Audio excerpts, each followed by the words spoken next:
আরে ভয় পাচ্ছিস কেন? কি হয়েছে বল, এত এমার্জেন্সিতে কেন ডাকলি?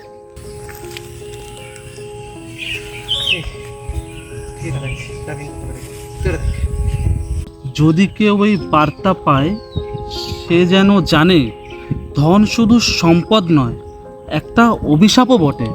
শালবনির নিচে লুকিয়ে আছে এমন কিছু যা অনেকের প্রাণ কেটেছে।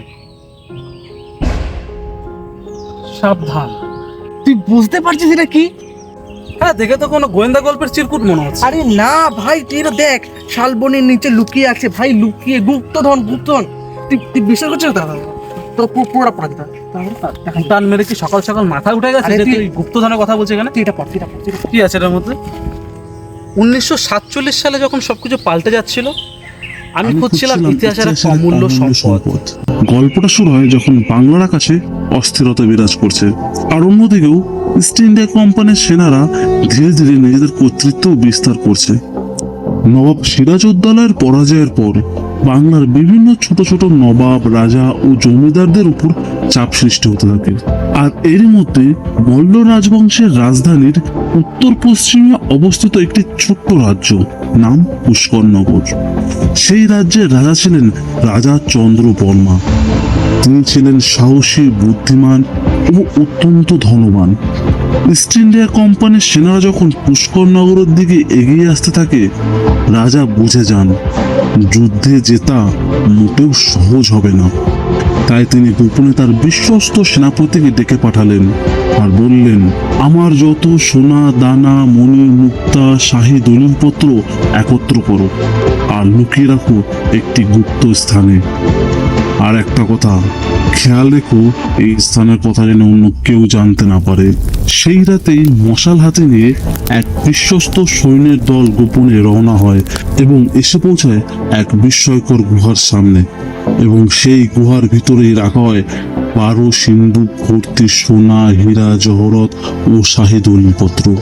পরের দিন ভোরেই ইংরেজ বাহিনী রাজপ্রাসাদে আক্রমণ করে।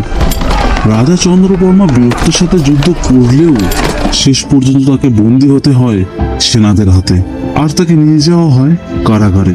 আর ইংরেজরা জানতেও পারলো না সেই গুহা ও খাজানার কথা। কিন্তু ইতিহাস কখনো মাটির নিচে চাপা থাকে না, একদিন সবার সামনে উন্মুক্ত হতেই হবে। ভাই, আর তুই যদি এইটুকুতে বিশ্বাস না করিস, তোকে আর একটা কথা বলে রাখি, শোন।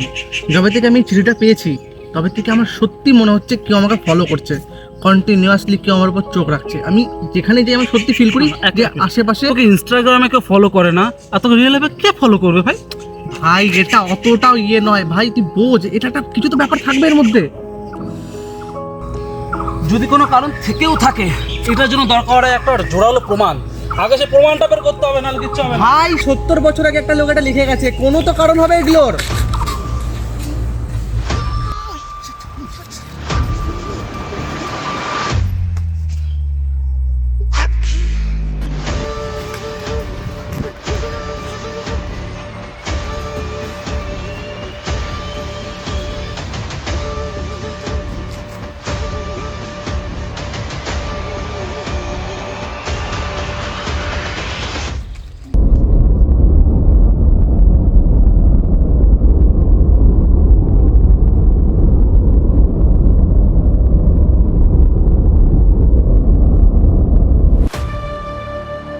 না, কাগজগুলো নিতে পারিনি, তাড়া করছিল।